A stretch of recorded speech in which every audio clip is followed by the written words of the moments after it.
శుద్ధపరచు, నన్ను పరిశుద్ధపరచు, శుద్ధీకరించు. నా జీవితంలో నీ అద్భుతములు చూడాలి ప్రభువా. నా చుట్టూ ఉన్న బంధువులు చూడాలి, అన్యజనులు చూడాలి. నీ అద్భుతములు చూచినట్లు దయచేసి నన్ను కనికరించి చెప్పు నాయనా, నాకు ఒప్పుకుంటాను నేను అని అడిగేవాళ్ళు ఎంతమంది? దేవుని ముందు ఆ మనసుతో కూర్చునే వాళ్ళు ఎంతమంది? ఆ విధంగా నువ్వు దేవుని ముందుకు రాగలిగితే ఆయన లెక్కలేనన్ని అద్భుత క్రియలు, ఆశ్చర్యాలు, మహత్కార్యాలు చేసే దేవుడుగా నీ ముందు ప్రత్యక్షం అవుతాడు. నిన్ను నువ్వు పరిశుద్ధపరచుకొని దేవుని అగ్ని చేత కాల్చబడి దేవుని ముందు నిలబడు. నువ్వు 10 దినాలు అపోస్తలులు ఆ పని చేశారు. 10 దినాలు మేడగది మీద అపోస్తలులు తమ దోషములు ఒప్పుకొని, తమ నడతలను సరిదిద్దుకొని దేవుని అభిషేకం కొరకు ఎదురు చూశారు. వాళ్ళు ఏం చేశారో తెలుసా? మేడగది మీద తమను తాము పరిశీలించుకున్నారు. పరిశుద్ధపరచబడుట కొరకాయి తమను తాము వెతుక్కొని ఆమూలాగ్రం పరిశీలించుకొని దేవుని ఆత్మను అపేక్షించారు.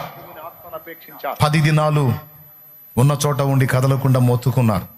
అప్పుడు పరిశుద్ధాత్మ పావురాకారంతో రాలా. పరిశుద్ధపరచు అగ్ని, పరిశుద్ధాత్మ అగ్ని వారి మీదికి దిగి రావటం జరిగింది. అగ్నిగా దిగొచ్చాడు. అగ్ని ఏం చేసేదో తెలుసా? అగ్ని శక్తిని పుట్టించటమే కాదు, వెలుగునివ్వటమే కాదు, కల్మషాన్ని కాల్చిద్ది.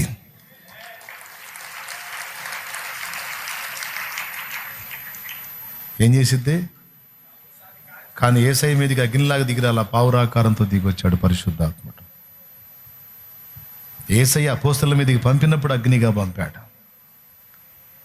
కల్మషాన్ని కడిగి వేసే అగ్ని, కాల్చి వేసే అగ్ని, పరిశుద్ధపరిచే అగ్ని. ఏమర్థమైంది నాయనలారా? ఆ తర్వాత ఏం జరిగిందో తెలుసా?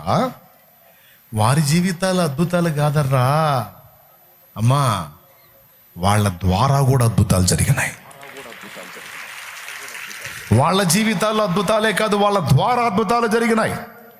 అది ఎంత ప్రభావంగా ఉండిందంటే వారి దేహములను తాకినా కూడా తాకినోడికి స్వస్థత వచ్చింది. ఇప్పుడు చెప్పండి బ్రదర్, అపోస్తలులు ఏ విధంగా తమను తాము పాయింట్అవుట్ చేసుకొని వెతుక్కొని దేవుని అగ్ని చేత కాల్చబడి శక్తివంతులు అయ్యారో, మనం ఆ విధంగా దేవుని ముందు ఉంటే మన ఎడల అద్భుతాలు కాదు, మన ద్వారా కూడా అద్భుతాలు దేవుడు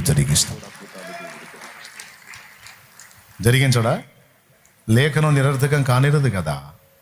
రేపు యెహోవా మీ మధ్యన అద్భుతము చేయును గనుక మిమ్మును మీరు పరిశుద్ధపరచుకునుడని యెహోషువ ఆజ్ఞాపించాడు. ఈరోజు పరిశుద్ధాత్ముడు